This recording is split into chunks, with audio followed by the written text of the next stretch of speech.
بلکہ نئے ذرائع پیدائش کی تنصیب سے اضافہ کیا جا سکتا ہے۔ مثلا اگر جوتوں کی طلب بڑھ جائے تو سب سے پہلے پیدا کنندگان پہلے سے موجودہ مشینوں کو استعمال کر کے اوقات کار وغیرہ میں اضافہ کر کے اپنی پیداوار کو طلب کے مطابق بڑھانے کی کوشش کریں گے۔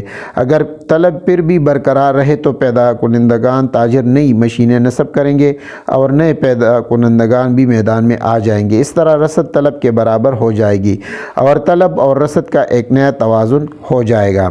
منڈی یا بلحاظ نوعیت اشیاء، شے کی نوعیت کے لحاظ سے بھی منڈیوں کی مختلف اقسام ہو سکتی ہے۔ عمومی منڈیاں، محسوس منڈیاں، نمونے کے ذریعے فروخت کی منڈیاں، درجہ بندی کے ذریعے فروخت کی منڈیاں۔ منڈی بلحاظ مقابلہ، تجارتی نقطہ نگاہ سے مقابلے سے مراد خریداروں اور فروخت کاروں کے درمیان سودا بازی کا عمل ہے۔ مقابلے کے اعتبار سے منڈی کی عموماً دو اقسام ہے: مکمل منڈیاں، نامکمل منڈیاں۔ مکمل منڈیوں سے مراد ایسی منڈی ہے جس میں مکمل مقابلہ رائج ہو۔ مکمل مقابلے میں خریدار اور فروخت کار ایک دوسرے سے بڑھ چڑھ کر بولی دینے میں آزاد ہوتے ہیں، جس کے نتیجے میں منڈی میں ایک شے کی ایک اور صرف ایک ہی قیمت رائج ہوتی ہے۔ نامکمل منڈیاں سے مراد وہ منڈیاں ہیں جس میں مکمل مقابلے کی خصوصیات پائی جاتی ہے۔ نامکمل منڈی میں ایک ہی شے کی ایک سے زائد قیمت رائج ہوتی ہے۔ مقابلہ بلحاظ درجہ مسابقت، قارئین کی یاد دہانی کے لیے یہاں میں آپ کو بتاتا چلوں کہ منڈی کی جو اقسام بلحاظ جغرافیائی، محلی وقوع، وقت، شے کی نوعیت وغیرہ کا مطالعہ ہم نے آپ کو بتایا ہے۔ یہاں ہم درجہ بندی کے لحاظ سے منڈی کے حالات کا جائزہ پیش کیا جائے گا۔ درجہ مسابقت کی دو صورتیں سامنے آتی ہے: منڈی میں مقابلے کے حالات پائے جائیں گے یا نامکمل مقابلے کے۔ مکمل مقابلے میں کچھ شرائط کا پانا ضروری ہے: خریدار اور فروخت کار کا کثیر تعداد میں موجود ہونا، یعنی مکمل مقابلے کی صورت میں منڈی میں ایک شے کو خریدنے اور بیچنے والے کثیر تعداد میں موجود ہوتے ہیں۔ فروخت کار اپنے ذخیرہ کا قلیل حصہ فروخت کے لیے پیش کرتا ہے اور خریدار بھی اسی قلیل حصے کو خرید کے لیے منتخب کرتا ہے۔ نتیجتاً کوئی شخص بھی انفرادی طور پر شے کی قیمت پر اثر انداز نہیں ہوتا۔ اشیاء کی یکسانیت، جب اشیاء میں اکائیوں، رنگ و شکل اور علاقائی اعتبار سے یکسانیت پائی جائے تو منڈی اشیاء کی یکسانیت پر دلالت کرتی ہے۔ اس طرح ان اشیاء یا اکائی کی قیمت پر فروخت کار کے ہاں برابر ہوگی۔ معلومات سے مکمل آگاہی، خریدار اور فروخت کار دونوں منڈی کے حالات سے پوری طرح آگاہ ہوتے ہیں۔ خریدار یہ بات جانتا ہے کہ ایک چیز کو کس شرح پر خریدا جا سکتا ہے اور فروخت کار بھی اس عنصر سے باخبر ہوتا ہے کہ وہی چیز مختلف مقامات پر کس نرخ سے فروخت ہو رہی ہوگی۔ اشیاء کی قیمت میں اگر کوئی معمولی سا فرق نظر آئے گا تو وہ اخراجات برادری کا ہو سکتا ہے، جو اشیاء کی پیدائش کی جگہ اور منڈی کے وجود کی جگہ کے فاصلے پر دلالت کرتا ہے۔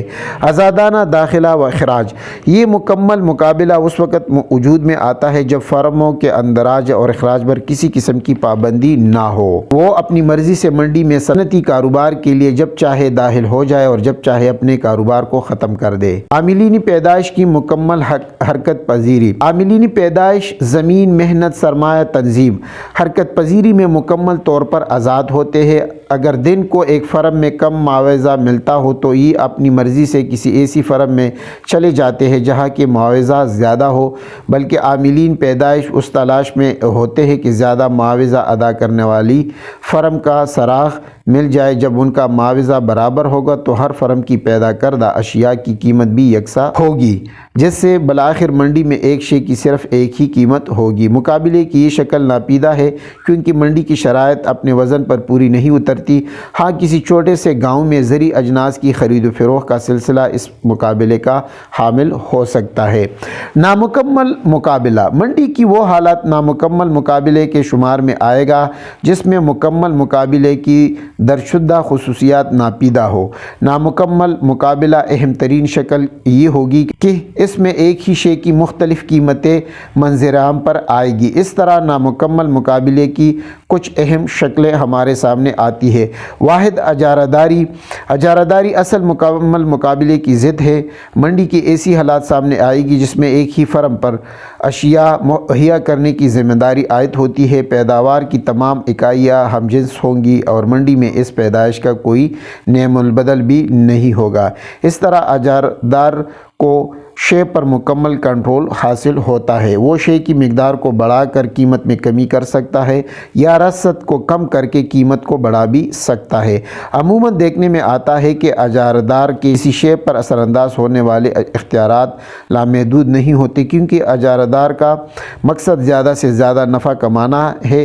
گاہکوں کی طلب کا عنصر بھی اس کے سامنے ہوتا ہے۔ جب گاہک کی طلب میں لچک ہو تو طلب زیادہ ہونے پر اگر وہ اشیاء کی قیمت کم بھی مقرر کر دے تو پھر بھی زیادہ نفع کما سکتا ہے۔ اگر طلب میں لچک نسبتاً کم ہو تو اجارہ دار یقیناً رسد کو کم کر کے قیمت میں اضافہ کر دے گا۔ خالص اجارہ داری کا وجود کم ہی نظر آتا ہے، لیکن تجارتی نقطہ نظر سے اس کی بڑی اہمیت حاصل ہے۔ سرمایہ کاری میں اضافہ۔ اجارہ داری میں سرمایہ کاری کے امکانات روشن ہوتے ہیں، کیونکہ اس سے مصارف پیدائش کم ہو جاتے ہیں، نفع زیادہ سے زیادہ متوقع ہوتا ہے، کاروبار کا وسیع ہونا بھی نتیجہ خیز ہوتے ہیں۔ قیمتوں میں استحکام۔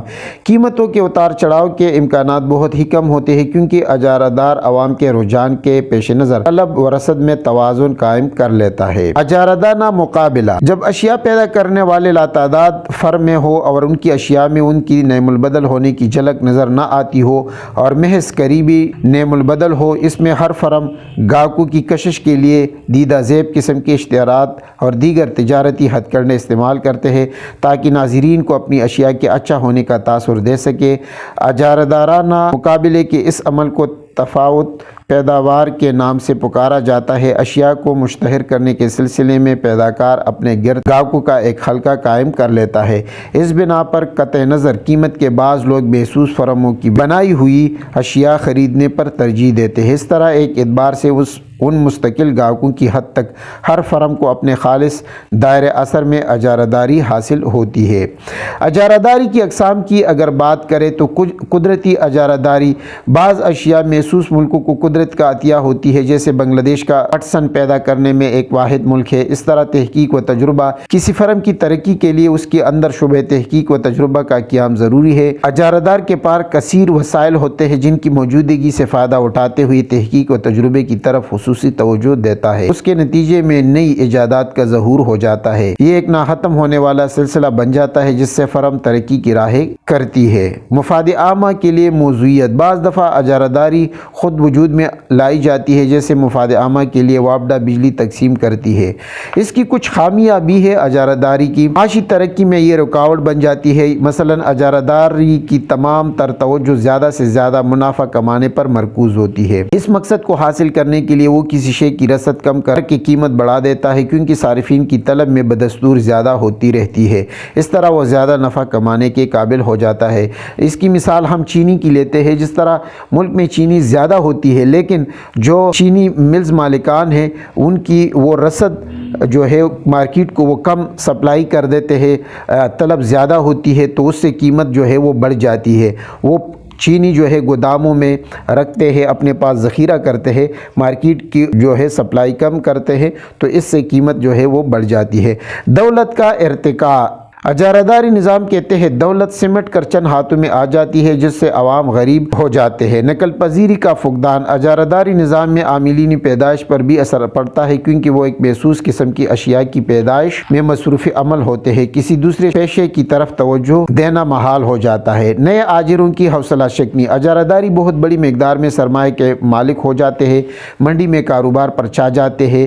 اگر کوئی آجر منڈی میں شامل ہونا چاہے تو اس کے لیے اجارہ دار کئی رکاوٹیں کھڑی کر دیتے ہیں اور اس طرح نئے شخص کو منڈی میں ابھرنے کا موقع ہی نہیں ملتا۔ صارفین کا احساس سے محرومی۔ صارفین کو اشیاء کے درمیان انتخاب کا موقع ہی نہیں ملتا، کیونکہ جو شے اجارہ دار پیدا کریں گے صارفین چاہے یا نہ چاہے انہی اشیاء کو استعمال میں لائیں گے۔ جہت اور اختیارات منظر عام پر نہیں آتی اور نہ ہی صارفین کو ان کے مزاج کے مطابق اشیاء دستیاب ہوتی ہے۔ اس کی مثال پھر ہم چینی کی لے سکتے ہیں کہ چینی پہ اجارہ داری کی وجہ سے صارفین جو ہے مجبوراً اس کو خریدتے ہیں۔ اس کی نعم البدل دنیا میں موجود ہے۔ ایک درخت بھی ہے جس کے پتے جو ہے اس کو میٹھا کے لیے استعمال کیے جا سکتے ہیں اور وہ بہت سستا ہے، بہت ارزاں ہے، لیکن پاکستان جیسے ترقی پذیر ملکوں میں ان کو نہیں لایا جاتا، ان کو پروموٹ نہیں کیا جاتا تاکہ ان اجارہ داروں کی، ان مل مالکان کی جو ہے ان کو نقصان نہ ہو اور وہ ان کی اجارہ داری اسی طرح